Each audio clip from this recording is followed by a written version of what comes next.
16 de junho, terça-feira, sejam bem-vindos a mais um episódio do Mercado Flash. Eu sou o Pedro Pimparel Serafim e estou aqui convosco para vos dar as notícias mais fresquinhas do mercado nacional e internacional.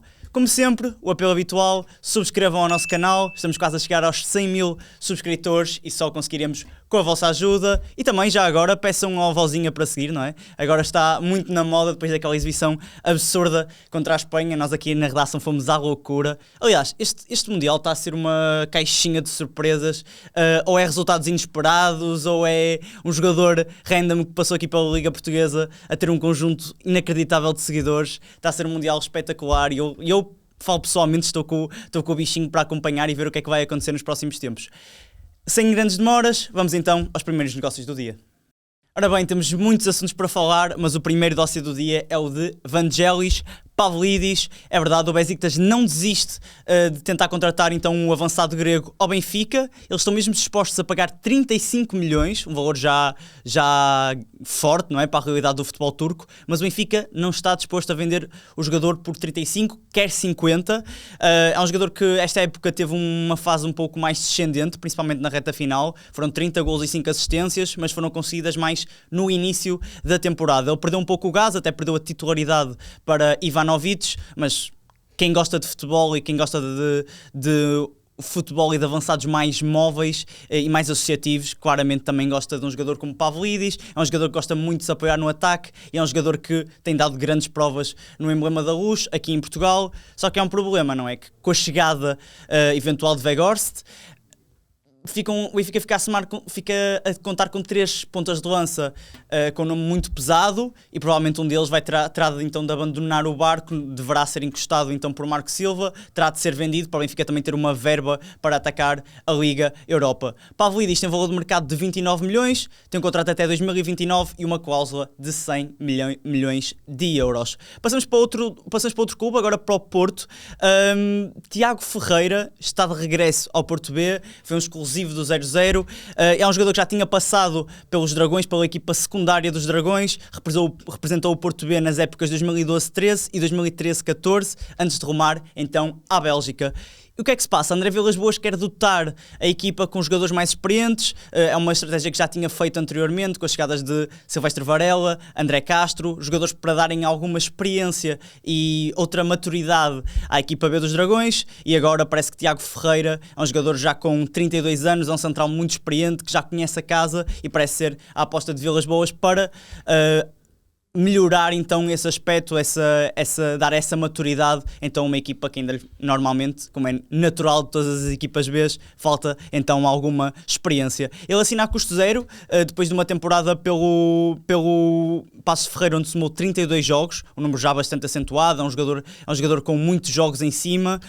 Só que lá está, o Passos de Ferreira desceu de divisão, então também tornou este negócio mais fácil, porque o jogador não queria continuar então naturalmente nos Castores. Outro negócio, Lukas Ornišek, guarda-redes que já falei várias vezes aqui, que para mim é um dos melhores da Primeira Liga, mas parece que tem muito interesse no mercado internacional. Agora o Hull City, que entrou na corrida então pelo guardião checo, segundo o Daily Mail, e está disposto a pagar 14,5 milhões de euros mais bónus. É um valor muito avultado, muito difícil para a realidade portuguesa. Agora vemos mais esse tipo de valores a acontecerem, mas é um valor já muito substancial. E o City está então de regresso à Premier League e procura um guardião que dê estabilidade, um guardião que já esteja habituado a jogos competitivos, a ambientes competitivos. O Braga, como é de recordar, fez uma excelente campanha na Liga Europa e o City quer um jogador também com experiência para ficar então entre os postos. Contudo, o Braga aponta para a cláusula, que é 30 milhões de euros. Ele também tem um contrato até 2028, então os arsenalistas podem jogar com os valores à vontade. 30 milhões de euros por um guarda-redes, ainda para mais de um guarda-redes que atua na Primeira Liga, era um negócio espantoso. Eu duvido que alguma equipa chegue a esses valores, apesar da qualidade dele ser indiscutível, mas vamos ver o que é que esta novela nos reserva. A verdade é que o Lukas Ornišek está presente no Mundial pela Chequia, não é? Só que é suplente de Matej Kovar, vai ter dificuldades então a somar minutos na prova, mas vamos ver então onde é que Ornišek vai parar. Eu tenho muitas dúvidas que fique no Braga na próxima temporada. Casa Pia, que anunciou então uma saída, a de Kiki Silva, fim de contrato. Kiki Silva vai rumar agora a novos ares, ainda não sabe para onde, mas Kiki Silva teve uma passagem muito, muito atribulada nos Gansos, sofreu várias lesões graves. E eu quando, atenção, os números que eu vou dizer agora deixaram-me bastante surpreso. Ele teve 3 épocas e meia nos Gansos e só somou 13 minutos. É muito pouco tempo, as lesões acabaram por estragar esta passagem e agora está então livre para assinar por qualquer outro clube. Veremos se irá continuar em Portugal. Eu tenho as minhas dúvidas, eu acho que é um jogador que é capaz de experimentar uma realidade diferente, também ganhar mais dinheiro para os bolsos, não é? Que também é importante para a realidade de um jogador de futebol, e desejamos a melhor sorte então para Kiki Silva na sua próxima aventura. Falando ainda de rescisões e de fim de vínculos, falamos agora também de Lucas João, que chegou por mútuo acordo, acabou então a ligação com o Nacional. O contrato dele estendia-se até junho de 2027, mas ambas as partes deixaram então libertar as correntes então, e permitir a Lucas João experimentar um projeto diferente. Foi um jogador que esta época contou com 20 jogos, mas esteve muito, muito, muito longe do nível de forma ideal, 0 contribuições diretas para golo, era suplente utilizado de Chucho Ramírez, que por sua vez fez uma época bastante positiva. E ele já tinha passado então pela formação madeirense, em 2014-15, por exemplo, tinha somado 7 golos e 5 assistências, então nesta passagem ficou muito, muito longe desses números. Foi um jogador que tinha expectativa quando chegou ao Nacional, mas que não conseguiu convencer, e como tal está na porta de saída. Ele fez muitas épocas interessantes no estrangeiro, Sheffield Wednesday, por exemplo, especialmente no Championship, lembro-me também do Reading, e veremos então se vai continuar aqui em Portugal. E eu acho que seria bom para ele, se calhar, voltar outra vez para a Inglaterra, voltar para um sítio onde se sente bem e conhece o futebol, e quem sabe replicar as épocas em que esteve num nível bastante superior. Ainda em Portugal, Luís Esteves, que foi uma das grandes, não digo revelações, porque é um jogador já experiente, mas um jogador que mais surpreendeu nesta Liga Portugal Betclic, e agora está muito perto de deixar o Gil Vicente, rumar ao México. O Atlas colocou uma proposta a rondar os 6 milhões de euros pelo médio, é um valor já muito, muito avultado para a realidade dos gilistas. E é um médio que está agradado então com o projeto, com a oportunidade de rumar ao futebol sul-americano. Seria então a primeira experiência com 28 anos lá fora, era uma oportunidade de carreira, e acredito que também seria muito bom para ele ir lá para as terras do Paulinho e também mostrar todo o seu futebol. É um jogador que eu gosto muito de ver jogar, é um autêntico maestro. Esta temporada foram 4 golos, 8 assistências em 34 jogos, números bastante superlativos. E o Luís Esteves também não é só os números, é o que também dá à equipa a capacidade que ele tem na primeira fase de construção, de ligar os diferentes setores do jogo, e acho que o Luís Esteves vai ser um jogador que vai fazer muita falta ao Gil Vicente caso vá embora. Ele veio a custo zero do Nacional, teve um impacto imediato, e ele tem agora então um valor de mercado de 6 milhões de euros, um contrato até 2028, e veremos se o México vai mesmo conseguir os serviços de Luís Esteves. Ainda falando de Gil Vicente, César Peixoto, oficial, novo treinador do Wolverhampton, sucede então a Rob Edwards, e o Gil Vicente, com esta brincadeira, entre aspas, ainda vai receber cerca de 1 milhão de euros pelo treinador. Ele que vai ter um trabalho complicado, vai ter o objetivo de colocar novamente o Wolverhampton no principal escalão do futebol inglês. O Wolverhampton teve uma época muito, muito conturbada na Premier League, as coisas logo desde o início não correram como era expectável, e agora ele vai tentar no Championship repetir as pisadas de Nuno Espírito Santo, que conseguiu levar a equipa à Premier League e fez um grande trabalho ao serviço então do Wolverhampton nos tempos em que esteve lá. Veremos se vai ter o mesmo sucesso com o compatriota, e eu acredito que sim. Acho que César Peixoto vem de uma nova era então de treinadores, e acho que é um treinador com muito potencial, que gosta de uma mentalidade ofensiva, direta. Por acaso é um treinador que eu sou bastante apreciador, e no Gil Vicente fez um grande trabalho, não é? 13 vitórias, 35 jogos, conseguiu levar a equipa ao 6º lugar do campeonato, são números fantásticos. O Gil Vicente que agora também, por sua vez, vai ter uma missão muito complicada. Já tinham perdido o Andrew, perderam o Pablo, no meio da temporada, mas mesmo assim foram perdas muito sonantes. Agora perdeu o César Peixoto, está prestes a perder o Luís Esteves. Veremos como é que os gilistas vão conseguir construir depois destas perdas bastante significativas.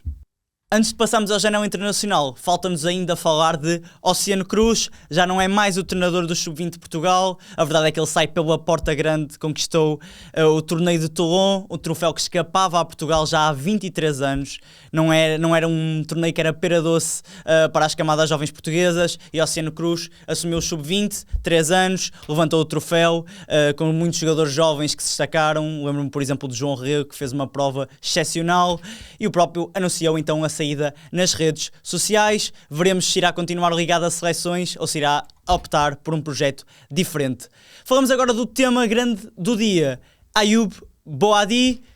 Que exibição, malta, que exibição absurda frente ao Brasil, não passou em branco, certamente. Eu acho que dos jogos que eu me lembro de jovens jogadores, assim, exibições marcantes, Boadi entra certamente para a minha lista pessoal.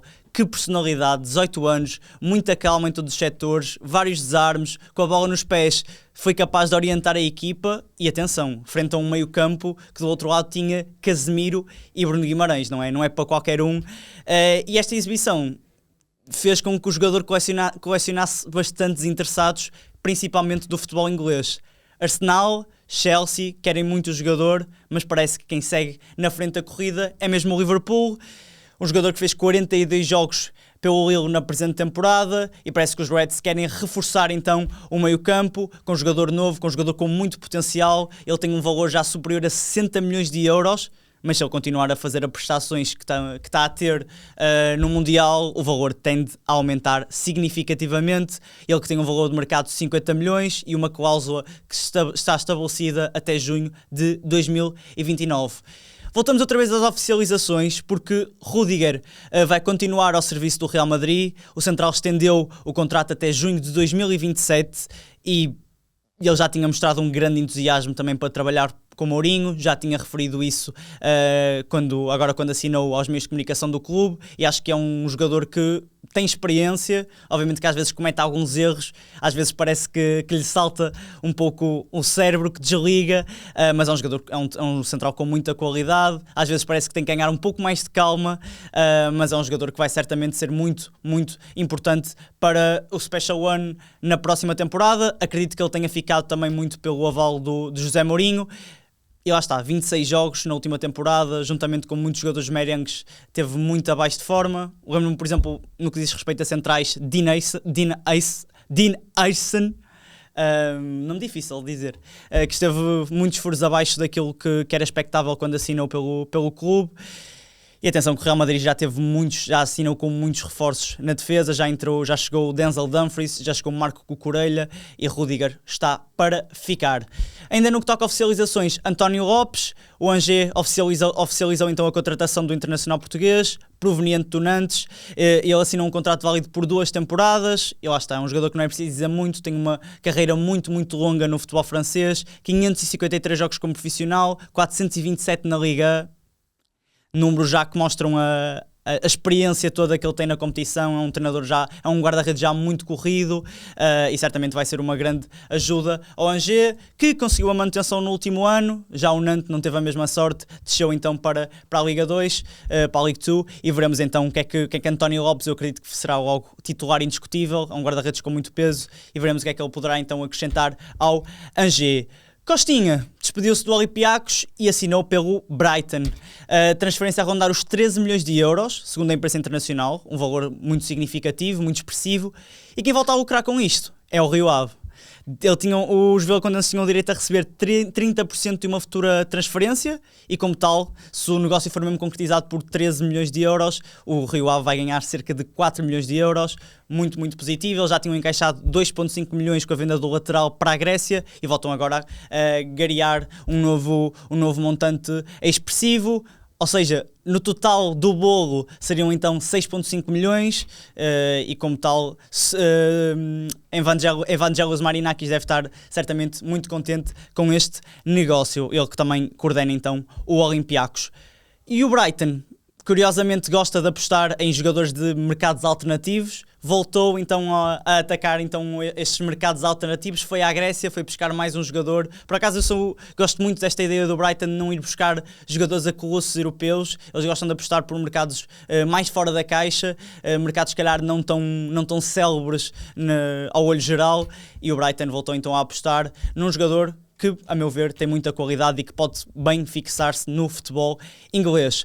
Vamos fechar com mais 2 negócios. Pierre Sage é o novo treinador do Crystal Palace, já tínhamos falado sobre o Pierre Sage nos últimos episódios, mas agora é mesmo oficial, é o sucessor de Oliver Glasner, ele que tinha feito um grande trabalho no Lens, segundo lugar da Liga, não é uma classificação fácil, ainda para mais num panorama tão competitivo. Obviamente que o PSG está sempre uns furos acima, mas conseguir este segundo posto com o Lens mostra primeiro o desenvolvimento do clube, que é um clube claramente que está a crescer e que está cada vez mais vincado nas competições europeias, e também o excelente trabalho que fez no futebol francês. Ele que vai assinar um contrato de 3 épocas, aliás, assinou um contrato de 3 épocas. Para fechar, Hervé Renard é o novo selecionador da Tunísia, sucede então a Sabri Lamouchi, que não resistiu à derrota pesada da Tunísia frente à Suécia. Era um resultado pouco expectável. Eu pensava que a Tunísia ainda ia conseguir pelo menos dar luta, ser um jogo minimamente equilibrado, mas não foi. Gyökeres e Isaac tiveram um nível muito, muito superlativo e deitaram por terra as aspirações da Tunísia na primeira jornada. Hervé Renard, que é um treinador com muita bagagem, muita rodagem, principalmente em seleções africanas. Ele já orientou várias seleções africanas, lembro-me da Zâmbia, Costa do Marfim, e aí vai agora para a quinta com a Tunísia, e ele já tinha feito um excelente trabalho na Arábia Saudita. Toda a gente se lembra daquela estreia no Mundial em que a Arábia Saudita venceu então a Argentina. A Argentina acabou por ser campeã, mas teve ali um pequeno percalço, um pequeno susto no primeiro embate, e muito às custas da excelente gestão de Hervé Renard, que até deu um grande aviso aos jogadores ao intervalo, disse que as coisas tinham que mudar, e realmente nesse jogo as coisas mudaram drasticamente, e a Arábia Saudita estreou-se com o pé direito no Mundial 2022. Chegamos então ao fim de mais um episódio. Mais uma vez, obrigado por estarem aqui connosco. Deixem nos comentários as opiniões sobre estes negócios, que estão muitos deles prestes a concretizarem-se, outros já foram então mesmo oficializações. E enquanto estava aqui a terminar então o episódio, vi que o Vozinha já leva 7.7 milhões de seguidores. Eu lembro-me de vários fenómenos que aconteceram em mundiais, mas um tão absurdo como este não tenho ideia. Como tal, despeço-me então, e não se esqueçam, fiquem connosco, fiquem com o 00.